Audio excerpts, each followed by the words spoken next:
Good morning.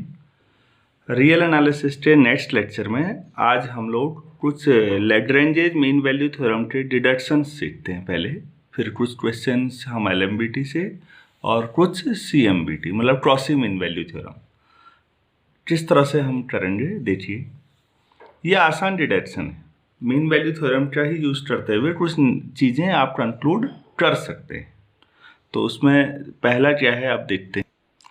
पहला हमारा जो इसमें रिजल्ट आता है, if a function f is continuous on closed interval a b and differentiable in open interval a b and derivative is 0 for every x, then f is constant function. ये जानकारी आपको पहले से होगी कि भाई डेरिवेटिव अगर हर पॉइंट पर 0 है तो फंक्शन कांस्टेंट है। लेकिन अभी ये डिडक्शन कैसे करना है? लैग्रेंजेज मीन वैल्यू थ्योरम की हेल्प से। तो देखिए मैं क्या करता हूँ, सपोज ये आपके पास ए बी आपका इंटरवल है, मैं कोई दो पॉइंट ले लेता हूँ इसमें। Suppose this is x1 and this is x2। तो थ्योरम की जो कंडीशन आपकी यहाँ पूरे इंटरवल में है तो यहाँ भी होंगी।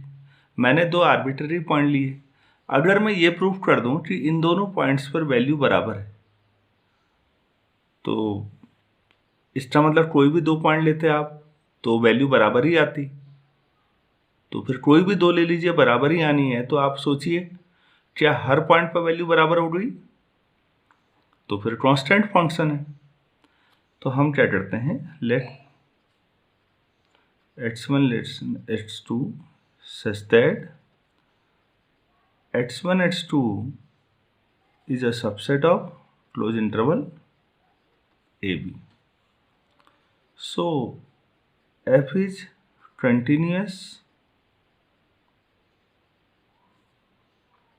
on closed interval x1 x2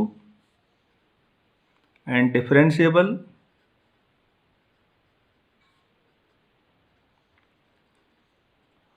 on open interval x1 x2. So by Lagrange's mean value theorem there exists at least one C belong to open interval x1 x2 such that f dash C क्या होगा, fx2 minus fx1 upon x2 minus x1। ठीक है, लेकिन आपको कहा गया है कि ओपन इंटरवल ए बी के हर पॉइंट पर डेरिवेटिव 0 है, तो फिर C पर भी 0 होगा। C तो x1 x2 के बीच में है। But given that f dash x equal to 0 for every x belongs to AB, this implies f dash C equal to 0 implies fx2 minus fx1 upon x2 minus x1 क्या है, 0। This implies fx1 equal to fx2. But x1 and x2 are arbitrary points of AB. This implies at each point f has same value. This implies f is constant on closed interval. आगे क्या होगा हमें नहीं पता, लेकिन इस interval में function constant रहेगा।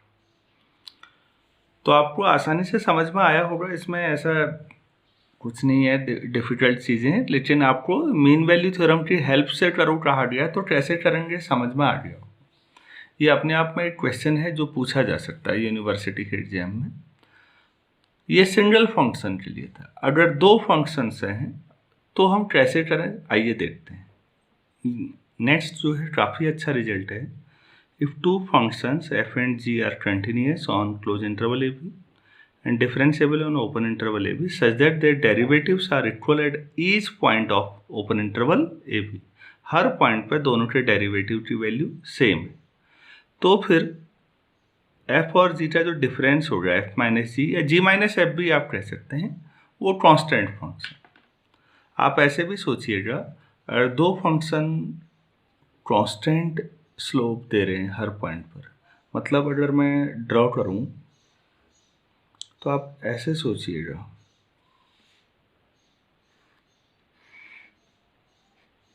ये एक्स वाई ओरिजिन कहीं पर भी मान लीजिए, सपोज ये ए है और ये बी है, एक को एफ नाम दे दीजिए, एक को जी।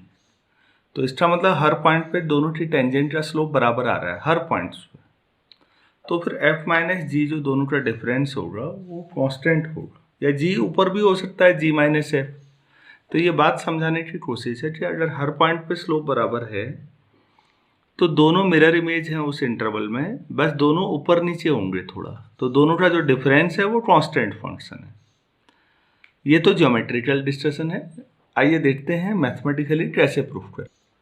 हम मान लेते हैं एक फंक्शन फाई एक्स, क्या मान लें, F x minus g x, दोनों क्लोज इंटरवल में कंटिन्यूअस हैं तो डिफरेंस भी कंटिन्यूअस होगा, मतलब फाई एक्स कंटिन्यूअस होगा। दोनों डिफरेंशिएबल हैं तो फाई एक्स भी डिफरेंशिएबल होगा, और दोनों का डेरिवेटिव भी सेम है हर जगह पर, तो फाई डैश एक्स हर जगह क्या हो जाएगा, जीरो हो जाएगा। तो फाई तो बिल्कुल पिछला थ्योरम का बन गया ये, देखिए ऑब्वियसली मैं डायरेक्ट लिख रहा हूं, phi x is continuous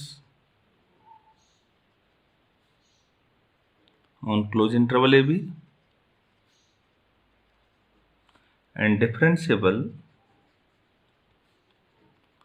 on open interval AB and phi dash x equal to 0, दोनों बराबर हैं तो डिफरेंस क्या आएगा, 0 for every x belongs to open interval AB. So by previous theorem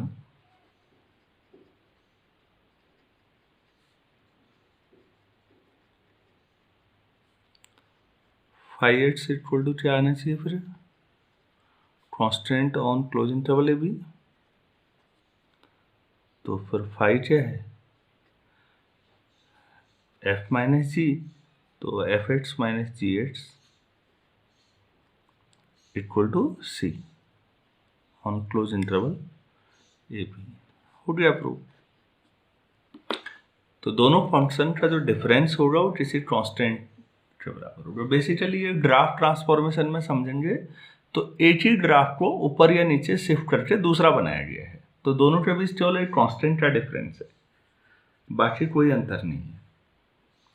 तो मीन वैल्यू थ्योरम से आसानी से आपने ये भी प्रूफ कर लिया, ये काफ़ी अच्छा रिजल्ट है। If a function f is continuous on closed interval AB and differentiable on open interval AB, then derivative is positive for every x belonging to open interval AB implies, इसका मतलब क्या होगा, f is strictly increasing function। strictly increasing का मतलब है लगातार अगर x coordinate बढ़ रहा है तो y भी बढ़ेगा, या लगातार y कम हो रहा, x कम हो रहा है तो y भी कम होगा, तब भी आप उसे क्या बोलेंगे, स्ट्रिक्टली इंक्रीजिंग ही बोलेंगे। अगर x कम हो रहा है तो y भी कम होगा, x बढ़ेगा तो y भी बढ़ेगा। अगर ऐसा है तो ये जरूरी है, ये प्रूफ करेंगे। उसके बाद हम बताएंगे कि इसमें एक काउंटर एग्जाम्पल देना जरूरी है बाद में। देखिए आपके पास फिर यही एक इंटरवल है, आप कोई दो पॉइंट ले लीजिए, सपोज ये x1 है और ये x2 है। अभी हमने किया ही था ऐसा, let x1 is less than x2 such that closed interval x1 x2 is a subset of closed interval a b. तो फिर f अगर पूरे ए बी में कंटिन्यूस है तो इसमें भी होगा, डिफरेंशिएबल है तो डिफरेंशिएबल भी होगा। तो सो f is continuous on close interval x1 x2 and differentiable on open interval x1 x2. This implies by Lagrange's mean value theorem there exists at least one C belong to x1 x2 such that f dash c equal to fx2 minus fx1 upon x2 minus x1। ठीक हो गया। अब हमें ये कहा गया है कि डेरिवेटिव हर जगह पॉजिटिव है। जो स्टेटमेंट है जरा उसे देखिएगा, एफ डैश एक्स पॉजिटिव है ओपन इंटरवल ए बी में, given f dash x is positive for every x belongs to open interval a b। तो फिर f dash c भी पॉजिटिव होगा या नहीं? वो c तो कहीं बीच में यहाँ आ रहा होगा, तो f dash c is positive। This implies x2 minus x1 into f dash c is positive as x2 is greater than x1 हमने पहले ही तय किया है, तो फिर ये पॉजिटिव है। तो आप इक्वेशन 1 से देखिए x2 माइनस x1 भी इधर आ गया और ये दोनों पॉजिटिव है, तो लेकिन किसके बराबर है? fx2 minus fx1 is positive. This implies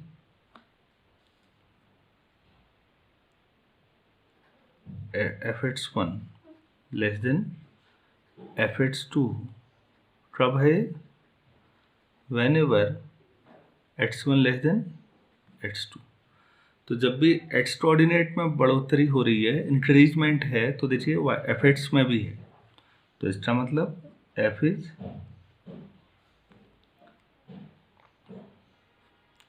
strictly increasing function.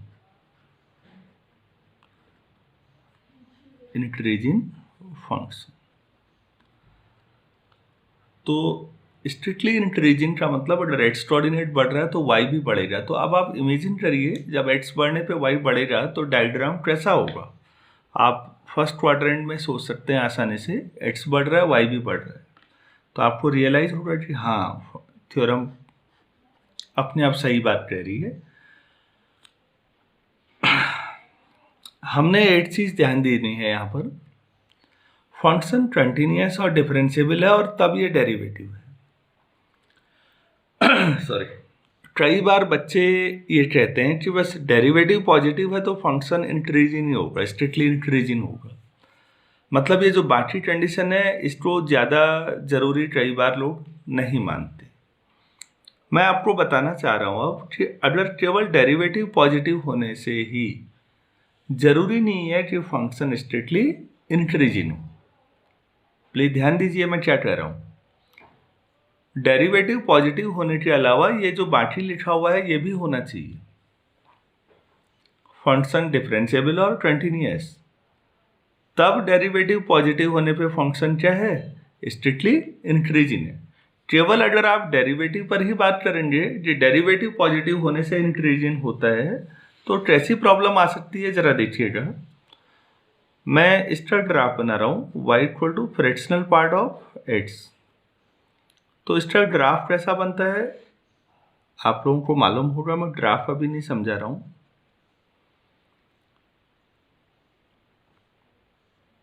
ऐसा कर लेते हैं 0 1 2, तो 0 से 1 के बीच ये आया, लेकिन ये 1 वाली लाइन को टच नहीं करेगा। फ्रैक्शन कभी 1 नहीं होता ना, आप दशमलव के बाद सोचिए, क्या फ्रैक्शन कभी 1 के बराबर हो सकता है? 0.9999 जितना ही हो, पूरा इंटीजर बनते नेक्स्ट इंटीजर आ जाएगा। तो फ्रैक्शन इंटीजर में क्या होता है? 0 हो जाता है फिर ये। यहाँ आ गया ग्राफ, फिर यहाँ से बढ़ेगा, ये आएगा, ऐसे बढ़ता रहेगा। और पीछे रो भी आप बना सकते हैं। तो कभी भी किसी भी नंबर का जो डेसिमल वाला पार्ट है, दशमलव के बाद वाला पार्ट है, वो बढ़ता है ना, जैसे 2.1, 2.3, 2.8, 2.9, 2.9999 करते रहिए, लेकिन जो है 3 पे आ जाएगा, वो डेसिमल वाला पार्ट 0 हो जाएगा, इंटीजर पूरा रहेगा। फिर दोबारा शुरू होगा 3 से, 3.1, 3.2, 3.3, फिर बढ़ता रहेगा। अब आप ये देखिए, यहां पर डेरिवेटिव हर जगह पॉजिटिव है जहां डिफरेंशिएबल है। जहां डेरिवेटिव इसका क्या है, इस फंक्शन के लिए हम जहां पर भी डिफरेंशिएबल है, क्या आ रहा है, एफ डैश एक्स हमेशा पॉजिटिव है, लेकिन ये स्ट्रिक्टली इंक्रीजिंग नहीं है। आप ये देखिए, यहां पर अगर मैं x1 ले लूं और यहां पर x2 लूं, तो x1 से बड़ा x2 आ रहा है या नहीं, x1 से बड़ा x2 है। लेकिन क्या fx1 और fx2 के लिए भी आप बोल सकते हैं ऐसा? नहीं। x1 काफी क्लोज ले लीजिए, x2 यहाँ ले लीजिए, तो x2 तो 0 के आसपास इधर होगा और x1 1 के आसपास होगा। x1 से बड़ा है x2, लेकिन fx1 से बड़ा fx2 नहीं है, जबकि डेरिवेटिव जहां भी डिफाइन है वहां क्या हो रहा है, पॉजिटिव आ रहा है। तो मैंने कहा था फंक्शन का कंटिन्यूअस और स्मूथ होना जरूरी है, डिफरेंशिएबल, तब ये रिजल्ट है। अगर आपने थ्योरम में थोड़ा सा भी कुछ छोड़ दिया तो ऐसा कंट्राडिक्शन आपको मिल सकता है। क्लियर हो गया होगा आपको। नेक्स्ट क्वेश्चन मुझे उम्मीद है आप लोग खुद कर लेंगे। f is continuous in closed interval AB and differentiable in open interval AB such that derivative is negative for every x belongs to open interval AB। अगर हर जगह डेरिवेटिव नेगेटिव हो तो फंक्शन स्ट्रिक्टली कैसा होगा, डिक्रीजिंग होगा। Strictly decreasing मतलब आप ऐसा लेंगे और आपको ऐसा मिलेगा, fx1 greater than fx2। Inequality reverse order में मिलेगी। x के बढ़ने पे y कम हो रहा हो, x के बढ़ने पे y कम हो रहा हो, तो आप ऐसा ग्राफ कोई देख सकते हैं लगातार, जैसे ये आपके पास है, ये y equal to e to the power minus एक्स्ट्रा मान लेते हैं, कुछ ऐसा। तो ये 1 से e to the power minus x, तो स्ट्रिक्टली डिक्रीजिंग फंक्शन है, तो स्लोप हमेशा नेगेटिव होगा। तो स्लोप पॉजिटिव है और फंक्शन स्मूथ है तो इंक्रीजिंग है। स्लोप नेगेटिव है हर जगह और फंक्शन स्मूथ है तो फंक्शन कैसा होगा, डिक्रीजिंग होगा। बिल्कुल उसी पैटर्न पे प्रूफ करना है, मुझे उम्मीद है आप कर लेंगे। तो ये हमने लैग्रेंजेस मीन वैल्यू थ्योरम के कुछ एप्लीकेशन सीख रहे हैं और उम्मीद है आप लोग इसे एंजॉय कर रहे होंगे। चलिए आगे देखते हैं। अब मैं नया क्वेश्चन लेके आ रहा हूँ और इस तरह की इनइक्वालिटीज हमारी यूनिवर्सिटी एग्जाम्स में कई बार पूछी जाती हैं और आप आसानी से जितना अभी पढ़ा है उस आधार पर सॉल्व कर सकते हैं। Prove that if x is positive then log of 1 plus x is greater than x upon 1 plus x. पहला तो यही है सवाल कि भाई ये वाला ग्राफ हमेशा इससे ऊपर होगा, मतलब ये प्रूफ करना है। और दूसरा, and hence prove that this is decreasing monotonically as x increases from 0 to infinity, तो ये डिक्रीजिंग है। तो दो सवाल है, जरूरी नहीं है पूरा सवाल हमेशा पूछा जाए, हो सकता है कई बार इतने में ही आपका क्वेश्चन एग्जाम में बन गया हो। तो ये इनइक्वालिटीज कैसे प्रूफ करें, अब हम डेरिवेटिव का जो अभी आपने पढ़ा है उस आधार पर देखते हैं। Let us consider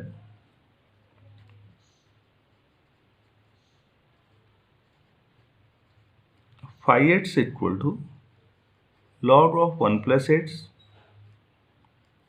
minus x upon 1 plus x.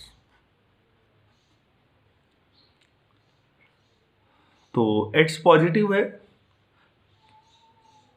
As x is positive this implies 1 plus x is also greater than 1, मतलब पॉजिटिव। तो लॉग हमेशा डिफाइंड है, लॉग का जो डोमेन है वो r पॉजिटिव है, पॉजिटिव रियल नंबर होना चाहिए। तो जिसका आप लॉग ले रहे हैं वो पॉजिटिव है, तो बस कोई दिक्कत नहीं है। लॉग हमेशा कंटिन्यूअस है, स्मूथ है।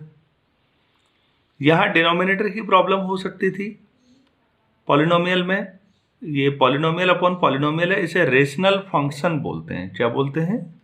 एक पॉलिनोमियल और दूसरी पॉलिनोमियल का जो कोसेंट है उसे क्या? Rational function. तो रेशनल फंक्शन भी जहाँ डिनोमिनेटर जीरो है वहाँ प्रॉब्लम करते हैं कंटिन्यूटी, बाकी कोई दिक्कत नहीं। लेकिन डिनोमिनेटर तो अभी है ही नहीं, जो एक्स पॉजिटिव लिया है तो 1 + x हमेशा पॉजिटिव है, तो ये भी हमेशा कंटिन्यूस है, ये भी हमेशा कंटिन्यूस है। तो 5x हमेशा क्या आ गया? कंटिन्यूस है और डिफरेंशिएबल भी है, दोनों स्मूथ है। तो 10 5x is continuous as well as differentiable function. किस जोन में? जीरो से ऊपर कहीं भी ले लीजिए, पॉजिटिव जीरो से इन्फिनिटी तक आप कहीं भी सोच लीजिए, कोई दिक्कत नहीं होगी। ठीक है, तो 5x ऐसा आ रहा है, 5-x क्या आएगा? 5-x 1/1 + x माइनस, इसको हम लोग ऐसे कर लेते हैं, 1 + x² 1 + x extra 1 minus x ऐसे 1 + x। तो कितना आ गया ये? 1/1 + x माइनस, यहाँ देखिए x cancel, 1/1 + x whole square. तो 1 + x होल स्क्वायर कॉमन ले लीजिए, तो 1 + x माइनस 1, तो कितना आ जाएगा? x/1 + x whole square. तो this is always positive for every x positive. आपको कहा गया कि x 0 से बड़ा है, तो फिर पॉजिटिव रखने पे ये हमेशा क्या है? पॉजिटिव है। तो 5x ने अभी जो पीछे हमने थ्योरम की थी वो कंडीशन सेटिस्फाइड की या नहीं की? आप सोचिए, 5x सेटिस्फाइड कर रहा है ना? 10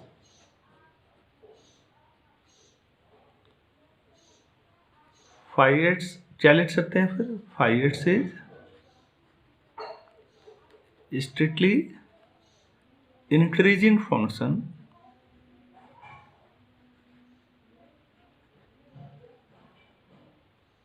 फॉर एवरी x पॉजिटिव। अगर पॉजिटिव x से हो ओरिजिन के राइट हैंड साइड में, तो हर जगह पर 5x कैसा फंक्शन है? आपके पास स्ट्रिक्टली इंक्रीजिंग। तो कोई दो एलिमेंट्री वैल्यू ले लीजिए। सो आप 0 से बड़ा x ले रहे हैं, तो फिर 5 0 से बड़ा क्या लेंगे? 5x। ठीक है, तो 5 0 कितना होगा? इक्वेशन 1 पर देखिए, तो 5 0 ये 0, log 1 0 होता है, ये 0/1 तो 0, तो 5 0 तो भाई 0 हो गया, और 5x तो पूरा ही आ गया ये, log of 1 + x x/1 + x। तो फिर इसे इधर ले आइए, तो आपकी क्या प्रूफ हो जाएगा? log of 1 + x greater than x/1 + x for every x positive. ये उसी जोन में है, हमेशा नहीं है, हमने केवल पॉजिटिव x के लिए डिस्कस किया है, बाकी जगह एग्जिस्टेंस पे ही प्रॉब्लम आ जाएगी।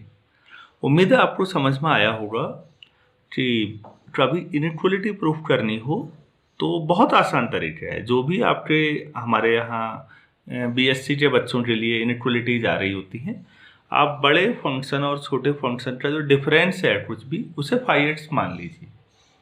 अगर वो कंटिन्यूस है, डिफरेंशिएबल और डेरिवेटिव पॉजिटिव या नेगेटिव जो भी आ रहा है, तो आपको आसानी से वो इनइक्वलिटी हमेशा प्रूफ हो जाएगी। तो पहला पार्ट हमने कर लिया है, जिसमें पूछा गया था कि भाई ये हिस्सा प्रूफ करो इनइक्वलिटी का। दूसरा पार्ट अभी रह गया है, prove that log 1 + x/x decreases monotonically. ये जो है डिक्रीजिंग फंक्शन है। चलिए अब हम इसे देखते हैं। तो ये हमने मान लिया और x पॉजिटिव ही है। x पॉजिटिव है तो कोई प्रॉब्लम नहीं, डिनोमिनेटर पॉजिटिव रहेगा और log 1 प्लस एक्स तो 1 से बड़ा ही होगा, तो log भी डिफाइंड। फिर वही बात आई, दोनों कंटिन्यूस है, ये log हमेशा कंटिन्यूस और स्मूथ है, ये तो पॉलिनोमियल है, हमेशा कंटिन्यूस है, स्मूथ भी है। तो 5x क्या हो जाएगा? 5x is continuous and differentiable for every x greater than 0। तो इस जोन में कोई दिक्कत नहीं है, कोई भी इंटरवल भी ले सकते हैं आप, x1 x2 ले लीजिए कोई, तब भी कोई दिक्कत नहीं। तो फिर 5x कितना आएगा? एक्स स्क्वायर एक्स ऐसी log 1 plus extra 1/1 plus x minus log 1 plus x ऐसी एक्स्ट्रा 1 हो जाएगा। तो ये कितना आ गया? x/1 plus x minus log of 1 plus x upon x. अभी हमने ये पढ़ा है कि पॉजिटिव एक्स के लिए log हमेशा बड़ा होता है, तो ये छोटे में से बड़े को सब्ट्रैक्ट करते हैं, तो दिस इज लेस देन 0। तो आपके पास ये रिजल्ट आ गया 5x is less then 0 for every positive x. तो इसका मतलब 5x is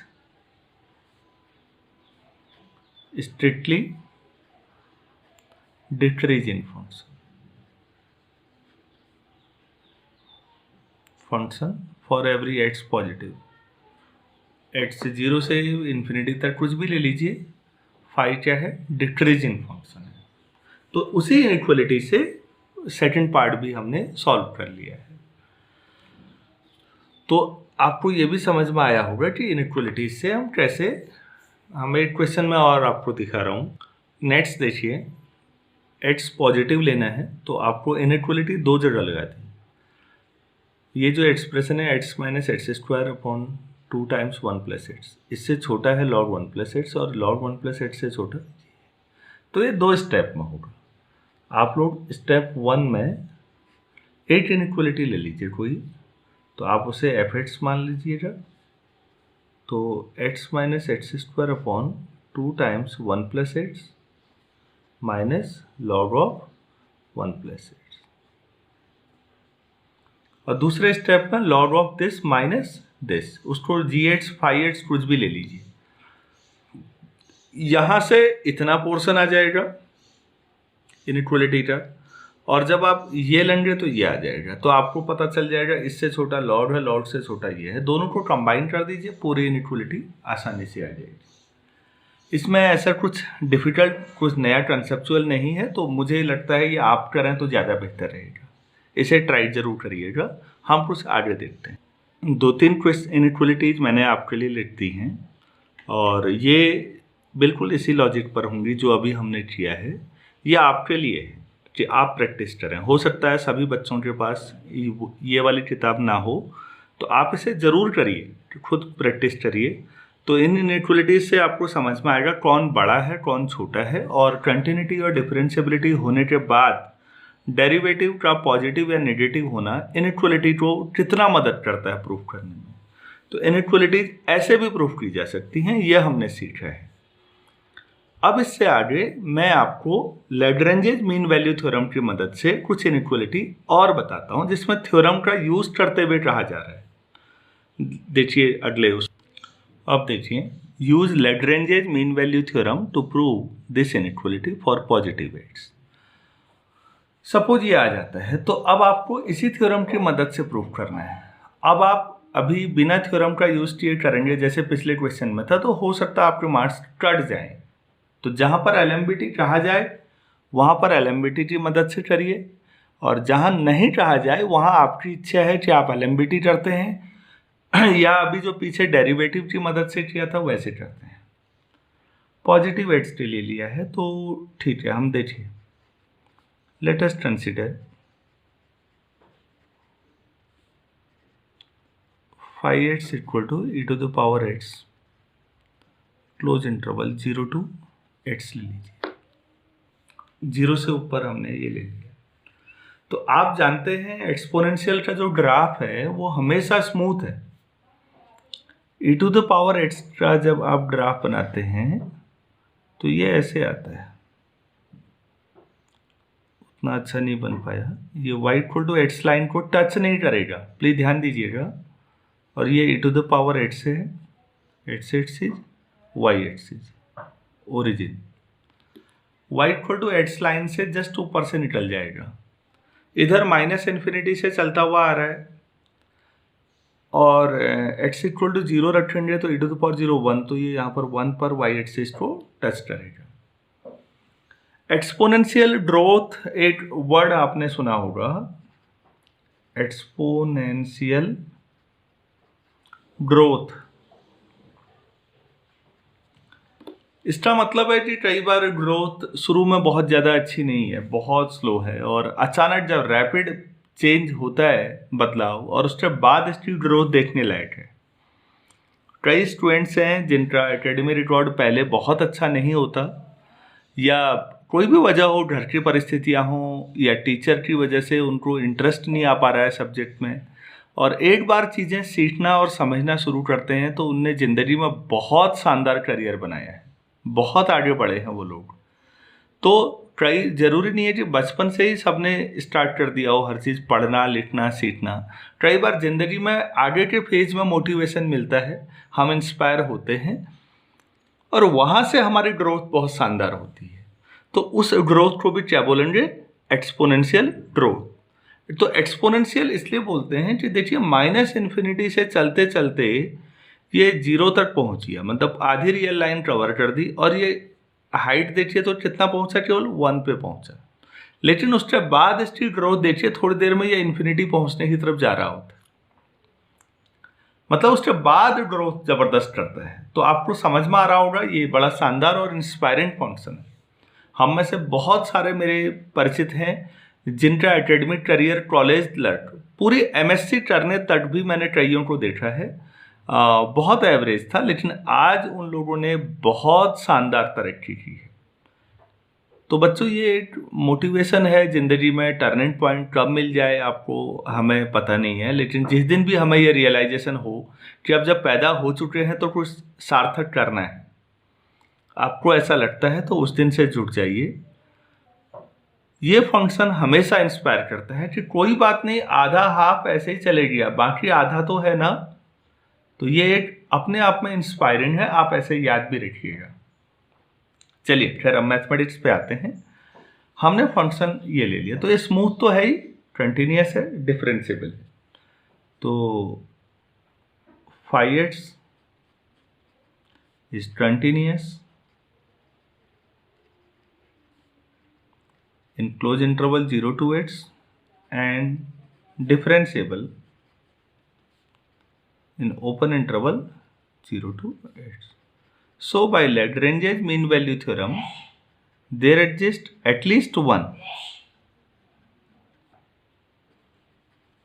C belongs to open interval 0 to x such that phi dash C equal to phi x minus phi 0 upon x minus 0।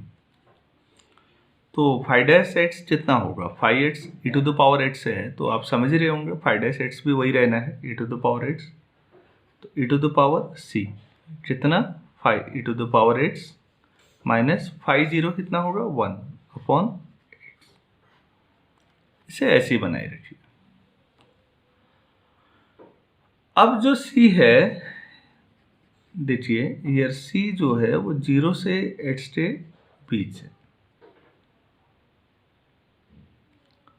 तो फिर हाँ, मैं एक basic चीज़ आपको बता दूं, अगर x1 से बड़ा x2 है इम्प्लाइज ax1 से बड़ा e to the power x2 होगा अगर जो बेस है 1 से बड़ा हो, और e to the power x1 बड़ा हो जाएगा a to the power x2 से अगर बेस 1 और 0 के बीच में आता है। इसे याद रखिएगा इनइक्वालिटी को। x1 से बड़ा है x2 तो a to the power x1 से बड़ा a to the power x2 है। ये ट्रब है जब ए 1 से बड़ा है, जो बेस है 1 से बड़ा होने पर इनइक्वलिटी मेंटेन्ड है। लेकिन अगर बेस 0 और 1 के बीच में है तो इनइक्वलिटी रिवर्स है। उम्मीद करता हूँ बाद में समय मिलेगा कभी तो इनइक्वलिटीज का चैप्टर सेपरेटली हम डिस्कस कर सकते हैं। बहुत सारे मेथड हैं जहाँ इनइक्वलिटी प्रूफ की जा सकती है कई तरीकों से, लोगों ने बहुत मेहनत की है इस चैप्टर में। तो खैर ई जो है एक्सपोनेंशियल आप लोग जानते होंगे, इसकी वैल्यू लगभग 2.718 के आसपास है अप्रॉक्स। ये इरेशनल नंबर है, इस पर तो काफ़ी डिस्कशन किया जा सकता है। अभी इतना काफ़ी है कि जो ई है वो 1 से बड़ा है तो बेस लिया जा सकता है, तो e टू द पावर 0 से बड़ा e to the power c और e to the power x, ऐसा हो सकता है या नहीं। e की वैल्यू 1 से बड़ी है, इसीलिए इनइक्वलिटी मेंटेन्ड है, ये याद रखिए। तो ठीक है भाई, e to the power 0 1, e to the power c हमने अभी कैलकुलेट किया है, क्या लिख सकते हैं e to the power x minus 1 upon x, और ये e to the power x। अब हमने ये कहा है क्वेश्चन में कि x पॉजिटिव है, x पॉजिटिव है तो x से मल्टीप्लाई कर सकते हैं। देखिए जब तक श्योर ना हो पॉजिटिव है तब तक मत करिए। आप इनइक्वलिटी में किसी नंबर से मल्टीप्लाई तभी कर सकते हैं जब आप श्योर हो कि ये पॉजिटिव है या नेगेटिव है। क्यों? पॉजिटिव से मल्टीप्लाई करने में इनइक्वलिटी को कोई फर्क नहीं पड़ेगा, नेगेटिव से मल्टीप्लाई करने में पड़ जाएगा, अपोजिट हो जाएगी। लेकिन श्योर होना चाहिए कि ऐसा है। अभी आप x पॉजिटिव है तो x से मल्टीप्लाई करें तो क्या आ जाएगा x e to the power x, और कब है जब x क्या है पॉजिटिव है। अगर मैं सभी में 1 ऐड कर दूं हर टर्म में तो इनइक्वलिटी को कोई फर्क नहीं पड़ेगा। 1 plus x e to the power x, 1 plus x e to the power x, कब जब x क्या है पॉजिटिव है, और प्रूफ हो गया। काफ़ी आसान तरीका है। अगर आप सोचें आपको एक ओरिजिनल फंक्शन कंसीडर करने में थोड़ी सी मेहनत करनी है, अगर आप वो कर लें तो बाकी मीन वैल्यू थ्योरम की मदद से आपने e to the power c calculate किया है और उसके बाद आपने ये लगा दिया है। दूसरा तरीका वही था डेरिवेटिव, दिस माइनस दिस। आप इसे कुछ मान लीजिए एक फंक्शन और आप लगा सकते हैं कि फाइनल डेरिवेटिव पॉजिटिव आ जाएगा तो इससे छोटा ये, फिर यहाँ पर दिस माइनस दिस दूसरा फंक्शन आप तब भी कर सकते थे, लेकिन जब आपको एग्जाम में LMBT कहा जाए तो आप ऐसे ही करेंगे। तो उम्मीद है आपको ये क्वेश्चन समझ में आया होगा। मैं इस पर बेस्ड एक क्वेश्चन और लिख रहा हूँ। मैंने 2 क्वेश्चन आप लोगों के लिए लिखे हैं, दोनों मीन वैल्यू थ्योरम की मदद से होने हैं। पहले में फंक्शन दे रखा है log 1 प्लस एक्स, और आपको ये प्रूव करना 1 upon log of 1 plus x minus 1 upon x, ये 0 और 1 के बीच में होगा। दूसरे में प्लीज़ थोड़ा सा ध्यान दीजिए, मैं यहाँ पर गलती से पहले u लिखा था, ये v माइनस यू है। अगर आप पढ़ पा रहे हैं तो v minus u upon 1 plus v square less than tan inverse v minus tan inverse u less than v minus u upon 1 plus u square. u v में ये रिलेशन है। आप इसमें जो फंक्शन है वो टेन इनवर्स x लीजिएगा, कुछ भी इसको f ले लीजिएगा, टेन इनवर्स x। आप इन दोनों को कोशिश करिए। अगर किसी स्टूडेंट को प्रॉब्लम आती है तो प्लीज़ आप एक बार पूछिएगा ज़रूर कि ये कैसे हुआ या आपसे नहीं हो पा रहा है, तो हम इसको डिस्कस नेक्स्ट लेक्चर में कर सकते हैं। मुझे लगता है आज के लिए इतना काफ़ी है। चलिए, थैंक यू।